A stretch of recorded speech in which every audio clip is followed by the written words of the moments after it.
ಧರ್ಮಸ್ಥಳದಲ್ಲಿ ಶವ ಹೂತಿಟ್ಟ ಪ್ರಕರಣಕ್ಕೆ ಸಂಬಂಧಪಟ್ಟಂತೆ ಎಸ್ಐಟಿ ಅಧಿಕಾರಿಗಳು ತನಿಖೆಯನ್ನು ನಡೆಸ್ತಾ ಇದ್ದಾರೆ. ಧರ್ಮಸ್ಥಳ ಗ್ರಾಮದಲ್ಲಿ ಎಷ್ಟೇ ಅಗೆದರು ಬಗೆದರು ಇದುವರೆಗೂ ಕೂಡ ಒಂದೇ ಒಂದು ಅಸ್ಥಿ ಪಂಜರದ ಕುರುಹು ಕೂಡ ಸಿಕ್ಕಿಲ್ಲ.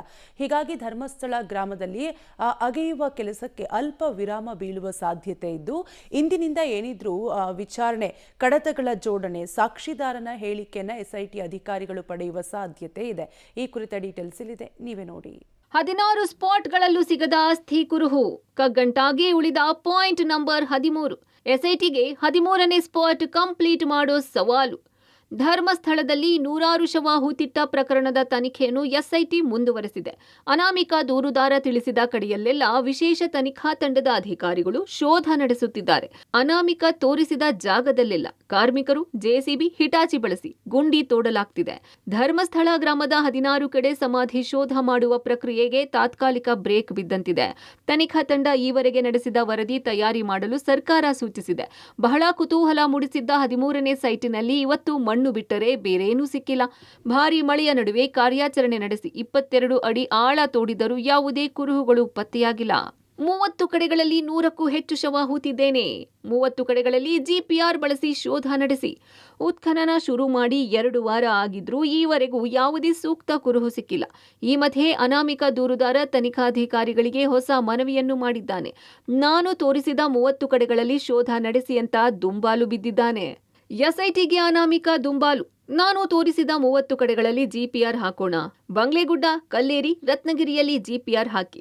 ಅಗೆದ ಜಾಗದಲ್ಲೂ ಜಿಪಿಆರ್ ಸ್ಕ್ಯಾನ್ ಮಾಡಿ. ನಾನು 30 ಕಡೆ 100ಕ್ಕೂ ಹೆಚ್ಚು ಶವ ಹೂತಿದ್ದೇನೆ. ನಾನು ಜಾಗ ತೋರಿಸುತ್ತೇನೆ, ಎಲ್ಲಾ ಕಡೆ ರಡಾರ್ ಹಾಕಿ. ಎಸ್ಐಟಿ ಎಸಿ ಸ್ಟೆಲ್ಲಾ ವರ್ಗೀಸ್ಗೆ ಅನಾಮಿಕ ಒತ್ತಾಯ. ಬಹಳ ಕಾನ್ಫಿಡೆನ್ಸ್ನಿಂದ ತನಿಖಾಧಿಕಾರಿಗಳಿಗೆ ಒತ್ತಾಯಿಸಿದ್ದಾನೆ ಮುಸುಕುಧಾರಿ. ಮೊನ್ನೆ ಸ್ಪಾಟ್ ನಂಬರ್ 13ರಲ್ಲಿ ಜಿಪಿಆರ್ ಮೂಲಕ ಶೋಧ ನಡೆಸಲಾಯಿತು. ಆದರೆ ಯಾವುದೇ ಕುರುಹು ಪತ್ತೆ ಆಗಿರಲಿಲ್ಲ. ಬಳಿಕ ಅನಾಮಿಕ ಒತ್ತಾಯದ ಮೇರೆಗೆ 2 ಹಿಟಾಚಿ ಬಳಸಿ ಭೂಮಿಯನ್ನು ಅಗೆಯಲಾಯಿತು. ಆದರೆ ಗುಂಡಿಯಲ್ಲಿ ನೀರು ಹೊರತು ಯಾವುದೇ ಸಾಕ್ಷ್ಯ ಸಿಗಲಿಲ್ಲ. ಈ ವೇಳೆ ವಿಚಾರಣೆ ವೇಳೆ ಕೊಟ್ಟ ಹೇಳಿಕೆ ಆಧಾರದಲ್ಲೇ 30 ಜಾಗಗಳಲ್ಲಿ ಅಗೆಯಿರಿ ಅಂತ ಪಟ್ಟು ಹಿಡಿದಿದ್ದಾನೆ. ಆದರೆ ಪಾಯಿಂಟ್ ನಂಬರ್ 13 ಇನ್ನೂ ಪೂರ್ಣಗೊಂಡಿಲ್ಲ. ಅದನ್ನ ಪೂರ್ಣಗೊಳಿಸುವ ಸಾಧ್ಯತೆ ಇದೆ. ಈ ನಡುವೆ ರಾಜ್ಯ ಗೃಹ ಇಲಾಖೆ, ಸರ್ಕಾರ ಯಾವ ನಿರ್ಧಾರ ಕೈಗೊಳ್ಳುತ್ತೆ ಎಂಬ ಕುತೂಹಲವಿದೆ. ಮುಸುಕುಧಾರಿಗೆ ಮಂಪರು ಪರೀಕ್ಷೆಗೆ ಚಿಂತನೆ. ಮಂಪರು ಟೆಸ್ಟ್ ನಡೆಸಲು ಎಸ್ಐಟಿ ಕೋರ್ಟ್ ಮೊರೆ. ಧರ್ಮಸ್ಥಳದಲ್ಲಿ ಶವ ಹೂತಿಟ್ಟ ಪ್ರಕರಣದಲ್ಲಿ ಅನಾಮಿಕ ಎಸ್ಐಟಿ ಅಧಿಕಾರಿಗಳಿಗೆ ತಲೆನೋವು ತಂದಿದ್ದಾನೆ.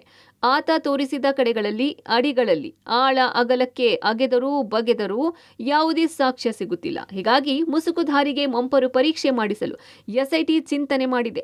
ಅನಾಮಿಕನಿಗೆ ಮಂಪರು ಟೆಸ್ಟ್ ನಡೆಸಲು ಕೋರ್ಟ್ಗೆ ಅರ್ಜಿ ಸಲ್ಲಿಸಲು ಎಸ್ಐಟಿ ನಿರ್ಧರಿಸಿದೆ. ದಾಖಲೆಗಳ ಆಧಾರ ಹಾಗೂ ಹಳೆಯ ಸ್ವಚ್ಛತಾ ಕಾರ್ಮಿಕರ ವಿಚಾರಣಾ ಹೇಳಿಕೆ ಆಧರಿಸಿ ಚಿಂತನೆ ನಡೆಸಲಾಗಿದೆ. ಇನ್ನು ಎಸ್ಐಟಿಗೆ ಧರ್ಮಸ್ಥಳ ಕೇಸ್ನ ಏಕೈಕ ಸಾಕ್ಷ್ಯ ಸವಾಲಾಗಿ ಕಾಡ್ತಿದೆ. ಹೌದು, ಪಾಯಿಂಟ್ ನಂಬರ್ 6ರಲ್ಲಿ ಸಿಕ್ಕ ಮೂಳೆಗಳನ್ನೇ ಆಧಾರವಾಗಿಟ್ಕೊಂಡು ತನಿಖೆ ಮುಂದುವರಿಸುವುದೇ ದೊಡ್ಡ ತಲೆನೋವಾಗಿದೆ. ಫೋರೆನ್ಸಿಕ್ ಹಾಗೂ ಕಾನೂನು ದೃಷ್ಟಿಯಿಂದ ಎಸ್ಐಟಿಗೆ ಇದು ಸವಾಲಾಗಿ ಕಾಡ್ತಾ ಇದೆ. ಮಣ್ಣು, ನೀರು ಬದಲಾದ ವಾತಾವರಣದಿಂದ ಸಿಕ್ಕಿರುವ ಮೂಳೆಯಲ್ಲಿನ ಡಿಎನ್ಎ ನಾಶವಾಗಿರುವ ಸಾಧ್ಯತೆ ಇದೆ. ಹೀಗಾಗಿ ಮೃತಪಟ್ಟವರ ಗುರುತು ಪತ್ತೆಯೇ ಕಷ್ಟವಾಗಿದೆ. ಒಟ್ಟಾರೆ ಧರ್ಮಸ್ಥಳದಲ್ಲಿ ಅಸ್ಥಿಪಂಜರ ಶೋಧ ಕಾರ್ಯ ಮುಂದುವರಿಯುತ್ತಾ, ಸ್ಥಗಿತವಾಗುತ್ತಾ ಅನ್ನೋದು ಸದ್ಯದ ಕುತೂಹಲ. Sukhpal Polali, public TV, Mangaluru.